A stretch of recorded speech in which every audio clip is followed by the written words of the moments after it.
அது ஒரு சின்ன ஏழை குரங்கு பழைய கிழிஞ்ச சட்டை போட்டு தனியா இந்த உலகத்துல நடந்து வந்தது.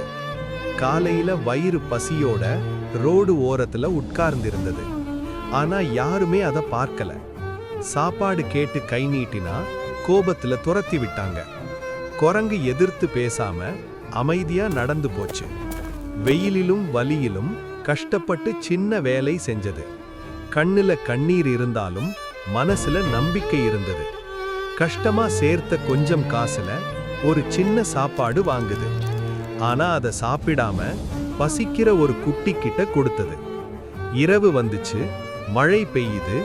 பஸ் ஸ்டாப்ல குளிர்ல நடுங்கி தனியா உட்கார்ந்து அழுதுது. மறுநாள் காலையில அந்த இடத்துல குரங்கு அமைதியா படுத்திருந்தது. கையில அது சாப்பிடாம வைத்திருந்த அந்த சின்ன சாப்பாடு பாக்கெட். நல்ல மனசு இருந்தாலும் சில நேரங்களில் இந்த உலகத்துக்கு அது போதாம போகுது.